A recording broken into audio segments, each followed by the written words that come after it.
Bismillah ar-Rahman ar-Rahim. Friends of the Dar, ladies and gentlemen, good evening.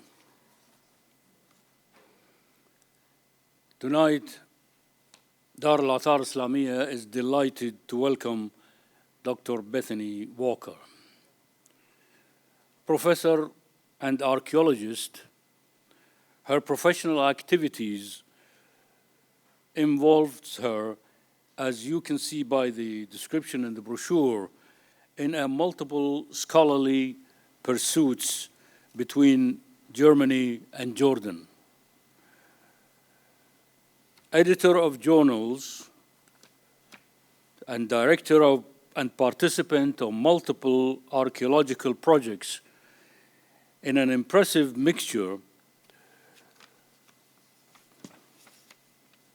of intense but wide set of scholarly and experiential activities.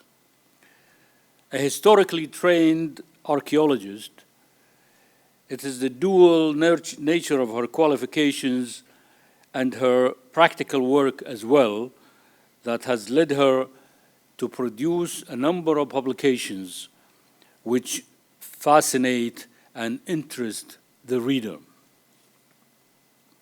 while providing scholarly and detailed insight into historical approach, with titles like Life on the Farm in Late Medieval Jerusalem, as well as her title for tonight's lecture, Making a Home in Long Abandoned Places. Dr. Walker has been able to produce scholarly investigations that invigorate her topics. Based on both documentary evidence and fieldwork, she integrates her multidisciplinary approach to produce a unique demography which has produced a focused picture and recreates a vivid understanding of a piece of history that has almost faded out of memory. What does not fade out of memory is to remind you to turn off your mobile phones. And let's welcome Dr. Walker. I am very, very grateful to the Dar al-Athar al-Islamiyyah and the National Council for Culture, Arts, and Letters for the invitation to speak here during its 28th cultural season and for their remarkable hospitality of the last few days and for the coming week. I want to extend a very special expression of thanks to Sheikh Hassan Subah for ultimately making all of this possible, including the wonderful workshop of the last few days. Okay. Ibn Hajji al-Hisbani is one of the most lesser-known historians of medieval Syria.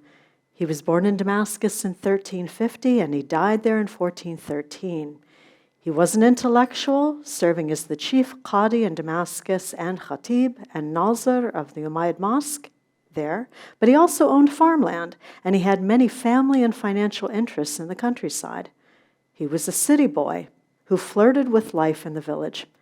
As a result, his chronicle, aptly known to us as Tarikh Ibn Hajji, is a rich source on village life in Syria in the late 14th and early 15th centuries. And what you see on the screen is a couple of pages of a manuscript of that work that's in Berlin. Ibn Hajji traveled frequently to one particular village in central Jordan called Hispan. His family hailed from there, his father having served as a qadi of the local court before moving part of the family to Damascus.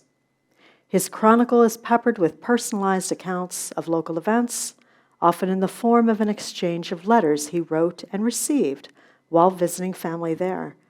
In these letters, we read about inflation and the rising price of eggs, inclement weather and impassable roads, security alerts, and news about common acquaintances.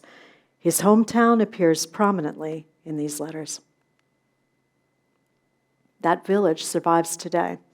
Hispan is located midway between the capital of Amman and the town of Madaba.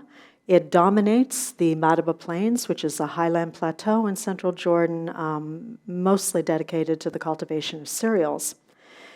On the top of a hill in the modern village of Hispan is one of the most important archaeological sites of the medieval Islamic periods in Jordan, and what has become a laboratory for studying Syrian society under Mamluk rule. There have been 20 seasons of excavations at this site, 20 seasons of excavations led by Americans and now Germans. From 1968 until today, I've been involved in those projects from 1998 until today, most of these years as director of excavations. Hispan's history has been reconstructed through texts, a combination of narrative and documentary texts, and those excavations. And on the basis of the combined history of the two data sets, we can say this about the history of this very, very special place. In the pre-Islamic period, Espus, which was its Roman and Byzantine name, there was a large Roman town there with a temple on the top of the hill. With the coming of Christianity, it became a Byzantine center with a bishopric and at least 3 churches, the largest of the basilicas located on the top of the hill. After the Islamic conquest, the Christian community continued to practice their religion, and there was a slow conversion of the population until the churches were converted into houses, and we think this happened sometime in the late Umayyad or early Abbasid period. Now, for the Abbasid period, the 13th century geographer, Yaqut, tells us this much.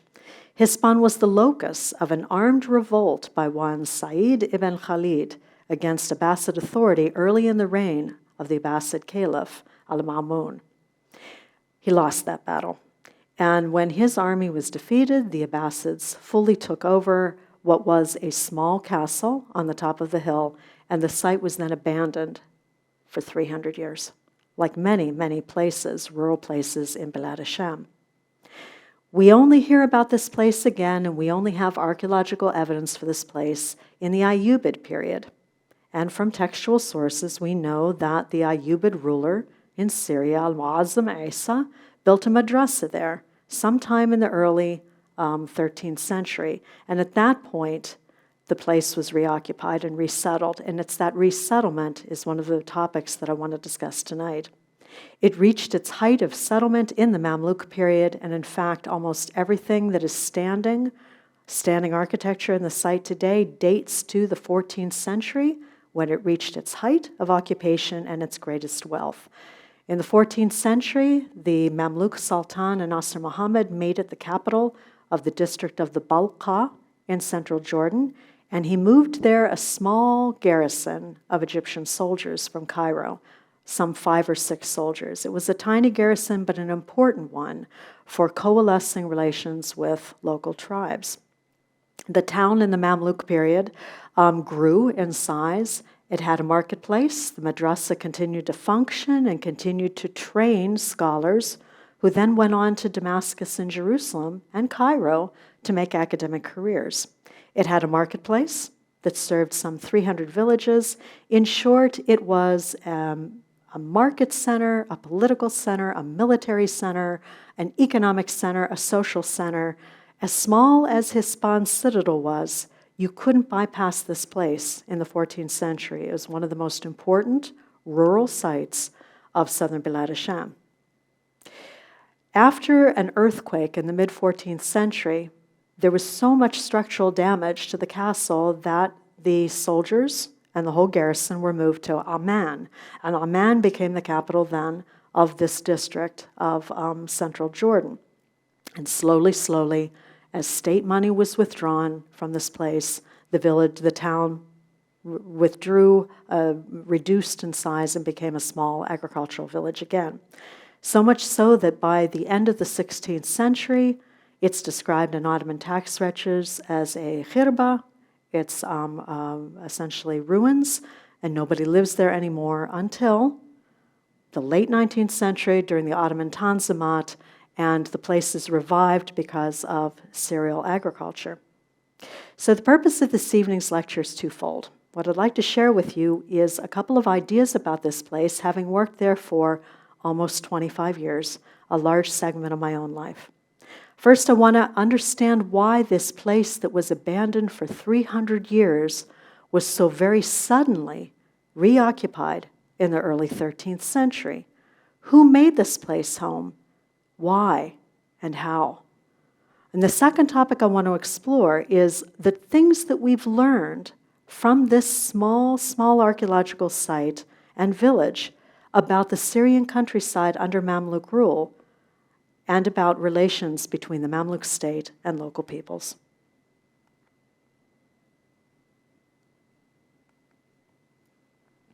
As important a place it was in the 14th century, it's barely visible in textual sources before that time. In fact, the place name Hispan appears rather suddenly in Arab chronicles only from the 14th century, like many villages and small towns described in Ibn Hijji's account. Although many had an ancient history, they fell asleep for centuries, only to reappear without a warning in the Mamluk period. In the 13th century, many of them were mere ruins. There's clear archaeological evidence for the revival of defunct towns and empty villages across Greater Syria in the 13th century. Most of these places were resettlements of long-abandoned villages with well-built water systems, all in ruin for 2 or 3 centuries. And in general, the walls of the houses at these places still stood standing, not in good condition, but could be repaired. The cisterns and the reservoirs did as well, though they had not been maintained for centuries. Reoccupation of these ruins was not gradual. It happened very suddenly, and it involved several family units. This was not a slow migration into places. It was very sudden and purposeful. Roofs were repaired, cisterns were cleaned out and replastered, fields were once again cultivated, and agricultural terraces were built to expand cultivation and control water runoff. And even though there's a difference between any of these sites, some were very small villages, some were farmsteads, some were towns that were only partially resettled, they all have a few things in common. And it's these characteristics that I really want to investigate with you as a group a little bit this evening. First, they had ready access to water. If you've never been to Jordan, you should know it's one of the most water-starved countries in the world. Water is an issue. It always has been in the past. All of the sites reoccupied in the 13th century had adequate water systems, infrastructures through reservoirs, cisterns, etc. They had an internal infrastructure of many forms. They were by roads, and so they could get their produce quickly out to marketplaces.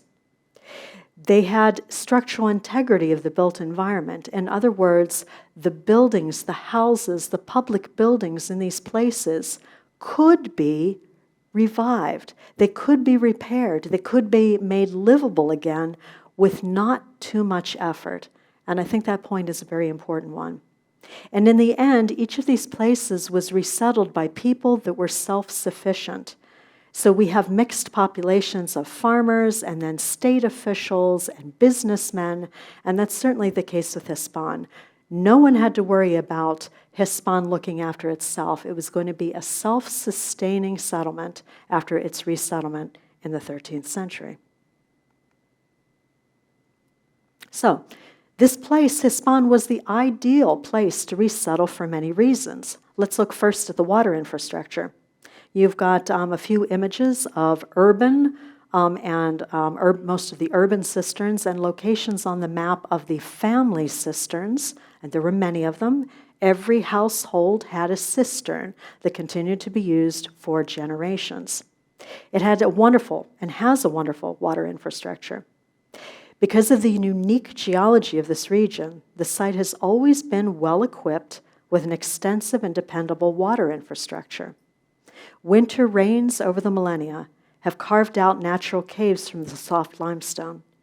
These cavernous spaces and channels were modified by people over a very long period of time to create a network of cisterns, wells, reservoirs, and channels, connecting them with each other and with springs and wadis. If these water storage facilities were regularly cleaned out and maintained through plastering and removal of silt, they could provide drinking water for a large population for a long period of time. The water system at Hispan alone made it an attractive place to resettle, even if the buildings were in ruins. We had one year, about 7 years ago, that's 3 seasons ago, a couple of geologists from the German Jordanian University in Madaba visit our site, and they had an interesting theory about why people lived at Hispan literally from the Iron Age all the way into the 19th century with some breaks. And they believed it had to do with the geology and the caves, and that it was the caves and the potential of those caves to be recarved into cisterns for water storage that may have made the difference.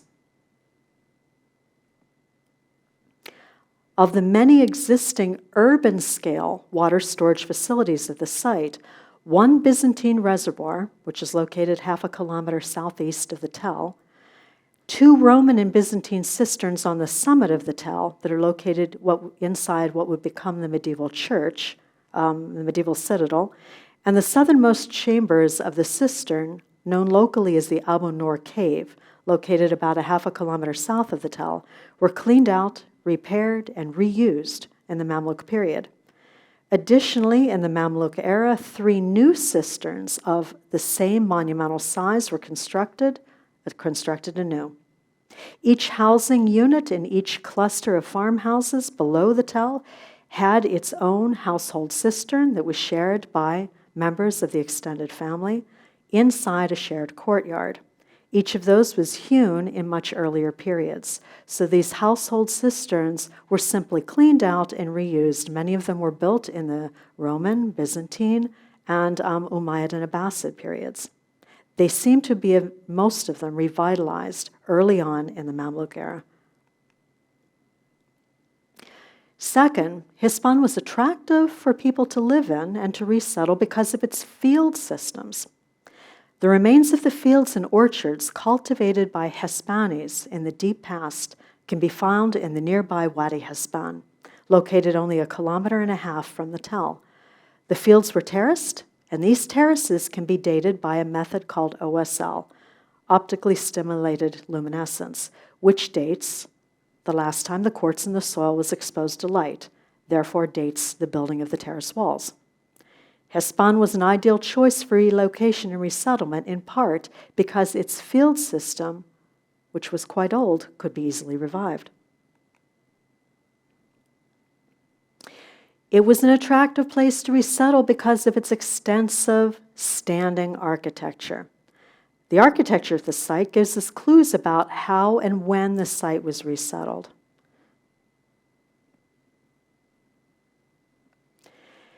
We have 3 different modalities of reuse of old buildings that are in ruins, and each of these methods of repurposing and reviving old architecture indicates ways that places were resettled and gives us hints about who might have done the reoccupation and the rebuilding on the site.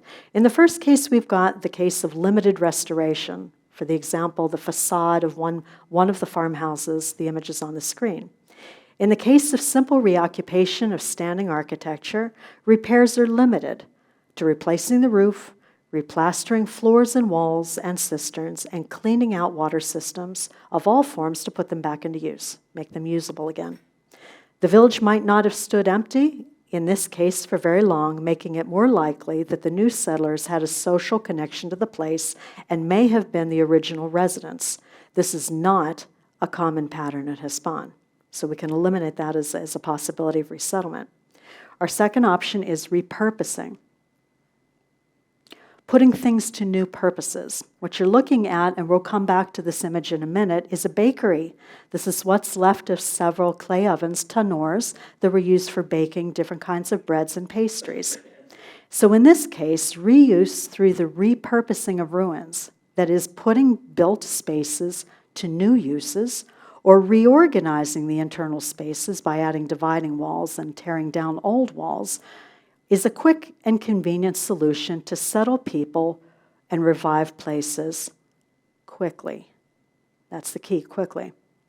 While structural integrity was, of course, an important factor behind the decision to repair, repurpose, or demolish, a combination of cultural attitudes and political priorities came to play in how sites were abandoned and resettled. So, when the state decided to move people around to new places, the integrity of the water systems, the distance to the roads, and the form of agriculture, and the ability to quickly repair and repurpose buildings that are already standing were a priority. Our last option is completely rebuilding and recycling. We have in front of you an image from the 1970s of the throne room in the Citadel on the top, on the summit of the Tell at Hispan. This is inside the castle. This is the other end of the spectrum, where buildings are completely demolished down to ground level. They're razed to the ground and the site is rebuilt, making use of recycled building material from the old ruins. Demolition and spoliation are strategies adopted under special conditions. For example, if the buildings are too damaged to use and with an eye to long-term use. In other words, you demolish if you plan to stay. Right? You're building anew, reusing old material. This is the most common building practice used in the Mamluk period everywhere, and that includes Cairo too. You do have new building blocks hewn, but there's a lot of reuse. And what we see in Bilad Sham across the board is demolition, demolition, demolition down to bedrock, rebuilding on bedrock and reusing the building material that's there. So if we look at those three different patterns, what do we have at Hispan? All of the buildings on the summit where the castle's located were demolished down to bedrock and they were rebuilt with spolia. Spolia from the Roman temple, spolia from the Byzantine church, spolia from the old early Islamic fort that was there. Most of the buildings in the village were treated the same way, with a few exceptions, suggesting that the new settlers in the 13th century had little memory or any connection to this place. Of course, centuries had passed. These are people from somewhere else. So who were they? As an archaeologist, how can you connect material culture, artifacts, buildings, sites to people? How can we reconstruct the history of the people that moved in there? Well, there's many lines of evidence, and we can actually identify people in a very general sense if we're very careful and we look closely enough. So let's start off with pottery. Who moved there in the 13th century? I believe Salam is in the audience. There she is. She's raised her hand. I have several of my PhD students here. Salam is our materials specialist, and she did petrographic analysis, mineralogical analysis of the clay of the earliest pottery from that 13th century phase of resettlement. And what we've learned from the initial results, Salam gave me permission to share this with you, is that it's not local clay, but it's not far away. In other words, it looks as if pottery has come from somewhere close by regionally, but it's not from Hispan. So people brought pottery with them, produced somewhere in the region of, let's say, Transjordan, somewhere in central Transjordan, but not from Hispan itself. And I think that that's an important point. The pottery that we have, we don't have anything like it in later periods. These are handmade painted wares that are tiny, tiny bowls. We have one miniature that is not replicated in later periods. Okay, it's going to take a second for this slide to come up. Where else do we get evidence of who the people were that resettled this place in the 13th century? We get it from the people themselves, not from written records. There is, of the many churches that were at Hispan in the Byzantine period, there is one located to the north of the Tell that's called, appropriately enough, the North Church. And that church was excavated initially in 1976 with a publication in 1978. And as a result of the clearance of topsoil in order to get a floor plan of the church, that's what the American archaeologists were trying to do in the 70s, is just to get a floor plan of the church.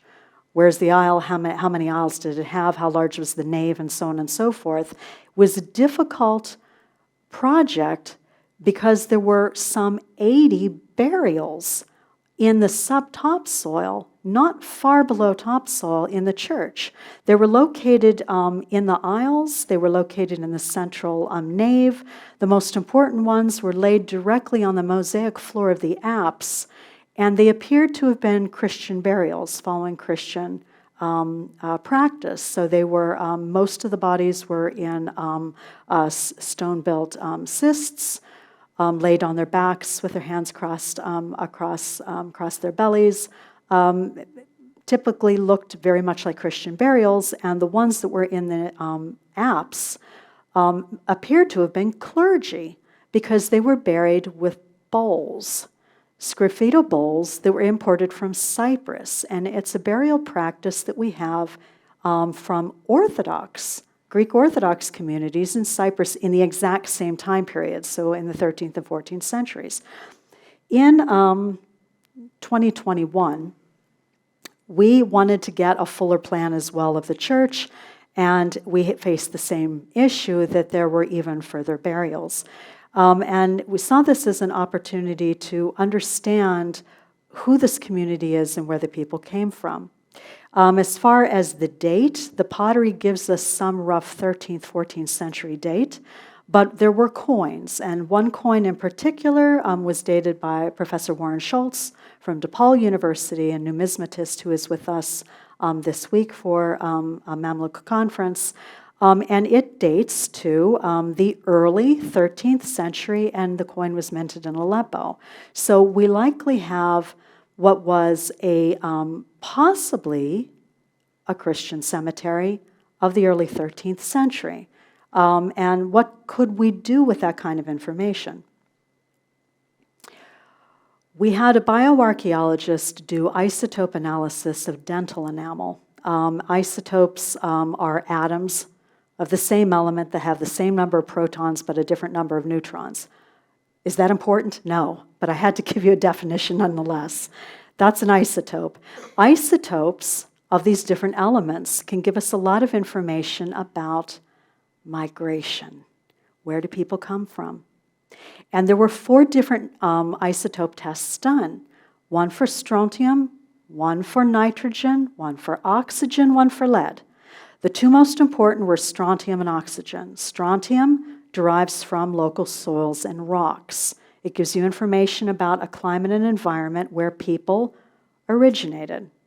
Okay, this is where they ate, indicates the environment that they came from. Oxygen is derived from water, and it gives you an indication of how far people lived from the sea, or whether they lived near a river, what their source of water was when they drank water, or what watered the plants that they ate. And on the basis of that information, the bioarchaeologist, because of my interest in the Cypriot imports that were found there in the 1970s, did a graph, and the graph is in front of you, that's meant to compare strontium and oxygen measurements from the Hispan North Church, from trees and animal dental enamel at other sites throughout Jordan, and also the same from Cyprus. And I'm not sure if you can actually make out on the screen what that all means, but what it means is you've got all this Cypriot pottery, but the people did not come from Cyprus. The people came, just as we figured, from the pottery, not from Hispan, but from somewhere not too far away.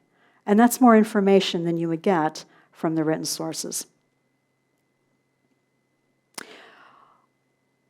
All right, then we have the architecture itself. Reading architecture in order to reconstruct ethnicity and origins, that's tricky, but we can do this much. Most of the housing that's at the site is made up of clusters of one-room, barrel-vaulted farmhouses, and they only have one door in each of these houses. They all face the same direction, a shared open courtyard where there is a shared family cistern. And these clusters of farmhouses, we believe, represent an extended family where you share labor, you share the benefits, you share meals, you share water together. You're all related. The interesting thing about these, though, is that they were built not in the Mamluk period, but in the Abbasid period. In other words, there was something about Abbasid-era family structure that was amenable to the family structure of the people that moved into the region, which is an interesting idea to contemplate. Let's look at how these farmhouses were rebuilt by the people that moved in there in the early 13th century. We're looking at what's called the South House of the farmhouse cluster in Field O. It's our best preserved. Trust me, this is good preservation for rural Syria for the Middle Ages. The back wall actually is a Byzantine wall built on bedrock, and it was stable. The other walls were not very well built, and so they were demolished. So the back wall was used, and other walls were built up against it, building on rubble. So the construction is actually very poor. It's built with rebuilt material, reused material, built around those walls. There's the foundation trench that shows you that wall continues all the way to bedrock. This house was built in the Byzantine period, continued to be lived in the Umayyad and the Abbasid period, then was abandoned, and then it was reused and rebuilt in the 13th century. So the late Ayyubid period with extensive rebuilding then in the Mamluk period. The 13th century lifestyle, we can learn something about the people that settled on the basis of their diet and their kitchen culture. And I have another PhD student that's sitting in the audience that's writing her dissertation on this. I'm not using her material. I'm using material from Shuruk, our excavation, mostly in 2021. And in the North House, what we have from the 13th century level is what's on the screen. What you're looking at are the basis of tannoors. Those are clay ovens. They're built like cones, and each one of them has a hole at the base where you have a billow that pumps air into it in order to circulate the hot air. This helps you have an even heating, and it helps you heat up the oven that much faster. There are 6 of them. Now, at some point, those 6 tannoors were cut down to the foundation, and if you see on the right, there is a plaster floor. A plaster floor was laid, and that was in the 14th century. What's above the plaster floor is 14th century. What's below the plaster floor is our 13th century resettlement. So in the 13th century, this room was a public bakery. Now, we know this from the botanical work that we've done, and in the same room was found a very special cook pot embedded in the floor that we're going to be talking about shortly. Now, in order to reconstruct diet with the hope that what people ate and how they cooked might reflect something about who they were, we relied on the services of Dr. Alan Farahani, who is an archaeobotanist. So he studies botanical remains from archaeological sites. And there he is sampling botanical remains from an earth floor from this room. Much of what we've learned about diet actually comes from things that we can barely see or not see at all with the naked eye. So this is science. We rely on the work of our scientists for this. As a result of his sampling, we took 185 samples from the tannoors, from that cook pot, from the soil beside it, from the floor. And of those 187 samples, 67 have now been analyzed. So the analysis is complete. Of those 67 samples, Alan was able to identify 4,272 different plant remains, different kinds of plants. Some of them are wild, some of them are cultivated. All of them are either used as fuel or for cooking. There are few crop remains, but a lot of chaff, which relates to firing and also reuse of this space for garbage disposal. For the Ayyubid period deposits alone, most of what we have that's botanical is cereal, but a wide variety of cereals. 2-row two-rowed barleys, bread wheat, macaroni wheat, in addition to almonds, dates, olives, grapes, and figs in smaller numbers. So in other words, the diet of the 13th century settlers was heavily bread-based, heavily bread-based. And you're thinking, yeah, compare it to what the people ate in the 14th century. When you get to the 14th century, that is the level of that plaster floor that covers the tenors and covers the cookpot, the picture changes significantly. The consumption of bread decreases, and the consumption of fresh vegetables, of fruits, a wide variety of fruits and nuts. So in other words, the diet improves, and there's more meat. So we have many more animal bones, meat, not only chicken and mutton, but we have game meat too, and pigeons and dried fish. So people of the 14th century have a better diet. The people of the 14th century are a different population, and we'll deal with that very, very shortly. So we look at our different tenors, and this is the information that we got from Alan. The contents of the tenors didn't tell us much because they were cleaned out. The soil around the tenors gave us very interesting information. Each one of these tenors was specially used as an oven for a different kind of bread. Some of it was a particular kind of wheat bread. Some of it were different kinds of barley bread, and barley bread was eaten. We have recipes for barley bread in 16th century Damascene geographies and cookbooks. So don't think barley is only for animals. There was a taste for barley bread. We think that there were certain pastries that were cooked here as well. But in one corner of that bakery was this very special pot. That pot, it's a cook pot, and attached to it are broken jars in order to insulate it, to keep the heat going. It was set into the floor and surrounded by ashes, and so it was cooked in as if it was a taboon, where you dump ashes on top of it. And we really wanted to study this. It's rare to get such a beautifully preserved, almost complete cook pot. And once you clean it out, the pot looks like this. The pot has a name, Betty, named after Betty Crocker, who is a make-believe pastry chef from the 1950s United States.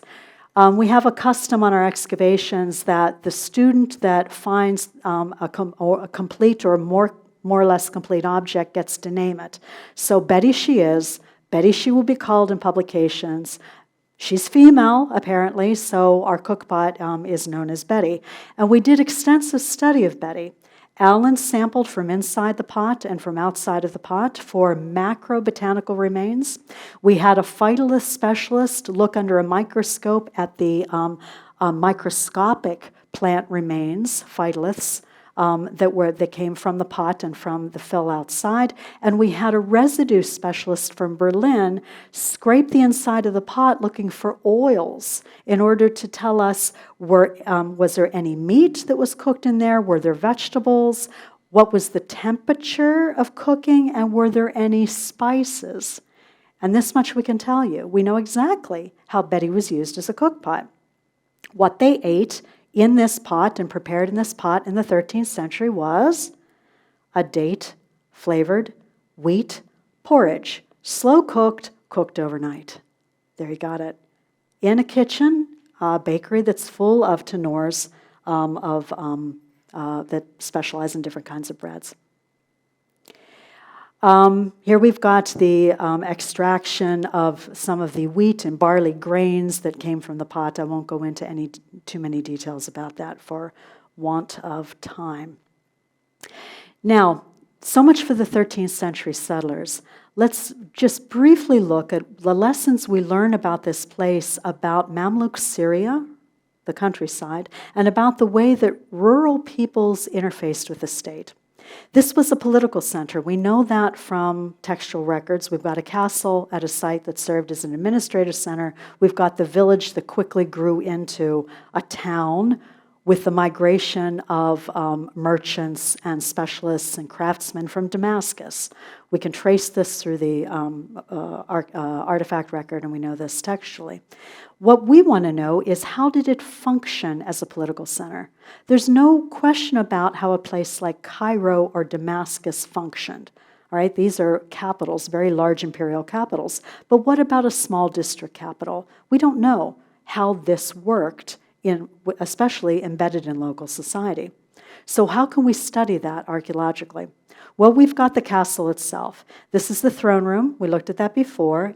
And off screen towards me is the storeroom. There are 3 long storerooms that once were covered by barrel vaults. And in the earthquake of the mid-14th century, much of the material in that storeroom was pulled out. The broken stuff was left behind, and that's what we found. What did we find? We found shelves, wood shelves where pottery was kept. We found sugar jars for sugar molasses. We found broken weapons, crossbow bolts, chain mail from chain mail, just little fragments of them, lamps galore, tablewares, cooking wares, and very special are these. They're glazed relief wares, we call them. That's a Syrian specialty, produced probably in multiple sites throughout southern Syria, and they bear inscriptions, and they bear blazons of military office, and the inscriptions carry abbreviations of phrases that are used in documents that are given to officers when they're promoted to a new office. So these kinds of pottery are only found at military sites, castles, iqta lands, where there are qusur, which is a term that's used for rural palaces that belong to officers and such. So we know that this is the presence of a certain kind of garrison. But we also find other types of vessels too. Asian imports, Egyptian copies of Asian imports, a lot of local pottery. So mostly the garrison was provisioned, unsurprisingly, by the local market. That shouldn't be a big surprise. This was an industrial center, and we're learning more and more as a result of materials analysis about local industries and local crafts. As far as architecture is concerned, this is local architecture. None of this is an Egyptian mason coming in or a Syrian mason from Damascus. It's all local cut with reused stones and a barrel vaulting system that's always been in place. We have the same house forms as we do the domestic structures that are on the citadel. But I want you to look at the right picture, the one on the right. That's a little storeroom that's located in the north house where we had the kitchen. So in the 14th century, a little storeroom was added, and it only held glass. And we'll look at the glass in a minute. But look at the pavement stones. The photo doesn't do justice to it. It's actually purple stone, and what you had was a pavement of opus sectile. So it's a kind of almost a mosaic-style pavement of very nice purple flints. Okay, so they didn't have the craftsmen from Egypt coming in to put in their floors, but what they did is the best they could with local materials to make a nice pavement that looked Cairene, that was only the floor of a storeroom in a house. And we know this is all local products because we've got the debitage, all of the chips and everything left behind from the cutting of the stones and the reforming of the stones to put them into place for the reconstruction of these houses and these walls. All of this debitage is in the courtyard. So we've got the trace of the building practices of this village in the 13th and the 14th centuries. What other industries do we have? We have pottery and we have glass. Salam's been working on the ceramic analysis. Glass was made on site. Ceramics and glazed ceramics were made on site. Predominantly in that building, that cluster where the bakery was, in the upper right-hand room was this room.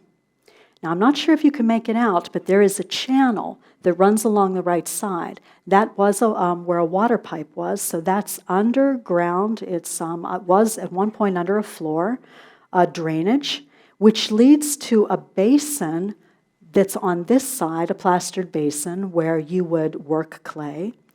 And within the circle is a concentration of prepared white clay. This is a workshop. This is a ceramic workshop. And all we have left are these hints at ceramic production at this place that is attached to a house. So the craftsman dedicated one room of his house to ceramic production. We found tools, so stencils and punches for carving the designs in this type of pottery. This is a Syrian specialty. This is Mamluk creamware. It's a water jar.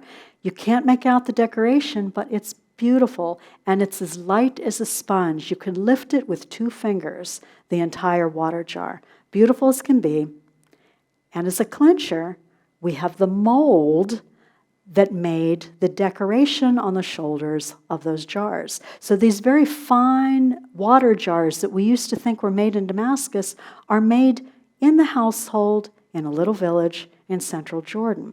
We also have firing tripods, ceramic wasters, and workshop marks on the pottery itself. And so we know that the hashtag was the workshop mark of the potters of Hispan. It was a market center. We know that Hispan had a souk. We know that it was a meeting place for farmers from 300 villages in the region, and even people selling produce from Palestine came over to buy and sell. We know this from textual records. What is the evidence of a marketplace? What does a marketplace look like? Well, one, lots of copper coins, and we thank Professor Schultz for these images because he's been our project numismatist for many, many years, and we rely on his expertise for these coins.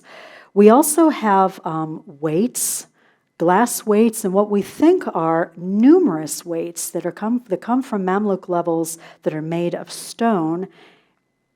And then we have a scale.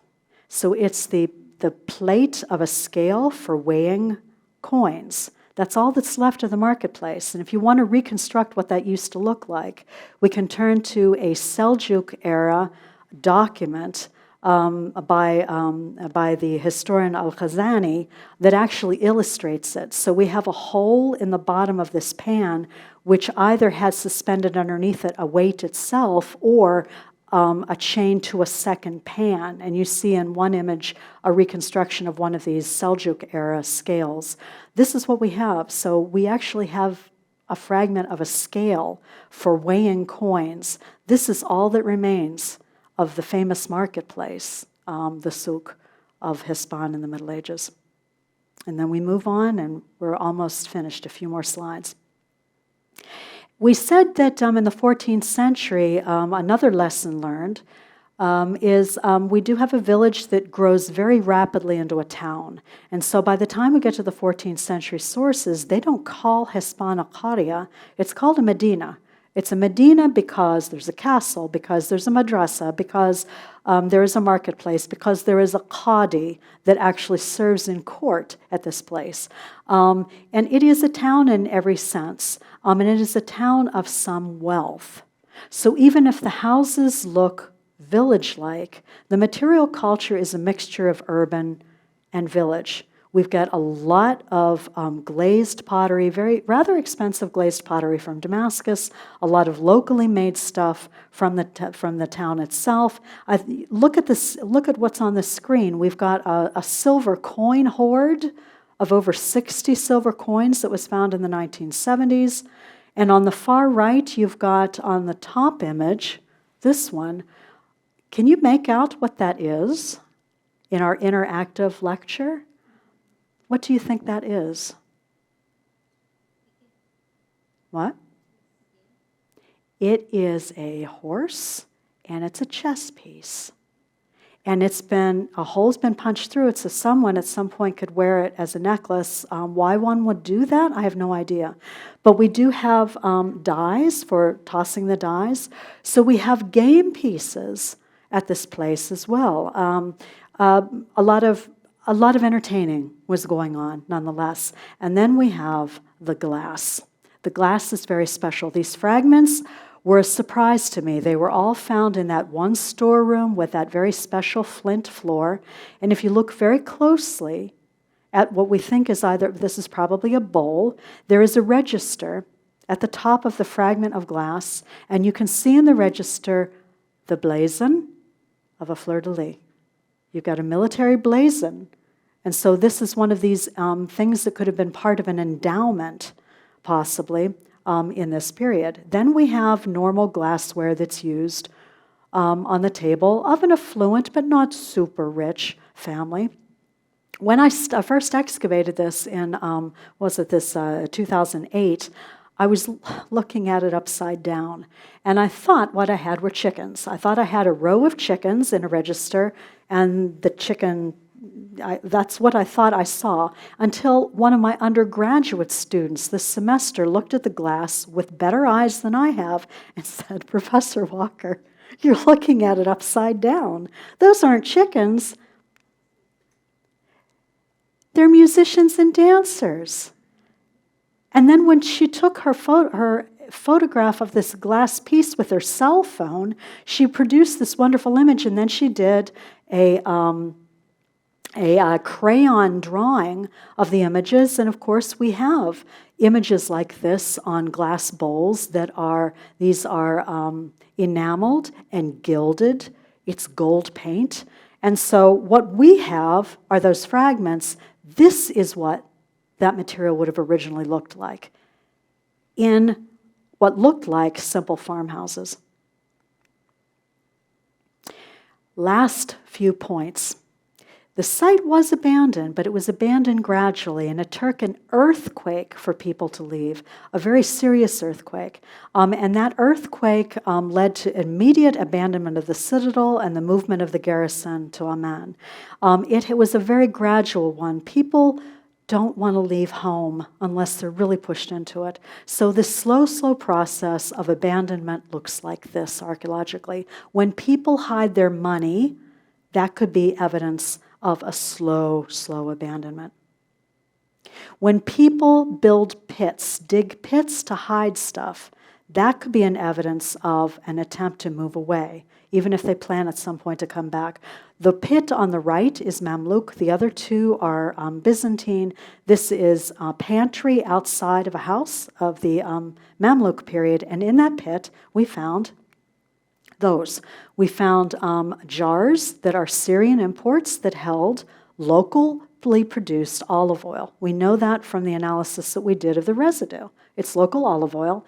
And the jar on the right, it's about this big. We sent, everything is now back in Jordan. That little jar, when we excavated it, still had the goat milk that was in it fermenting after hundreds and hundreds of years. It stank. I'm not even sure that's the proper past of stink, but stank it did. We did borrow it for a year in order to do residue analysis, and we found out that this little jar was probably covered by cloth at one point and was used to make goat's cheese. It never got to the point of fermenting to make goat's cheese, but it fermented long enough to make my lab miserable until we finished the analysis and were able to send the jar back to Jordan. And that's what the pit looked like as an artist's reconstruction. On finally, other evidence of abandonment. When a site is finally abandoned, a very common pattern is that the ruins are terraced. And so what people leave behind, their trash, is rich in potential fertilizer. So there's nothing richer than an abandoned archaeological site to use the garbage from that site for gardens. And our site is no exception. That site was then soon, in the Ottoman period and then in later centuries, repurposed as a terraced garden. So, my final points. If you're wondering, I do believe that the ruins of rural villages were resettled at different points in the 13th century because of state policy. If this was the case, moving several households to ruined places to rebuild them, revive farmland, and bring life to regions of Syria long neglected was one component of a late Ayyubid and early Mamluk policy meant to revive rural Syria and make it financially profitable. One cannot write a household or social history of a small community without a lot of funding to fund the operations in the field and the lab work that you do, and without the best teams. Thank you very much.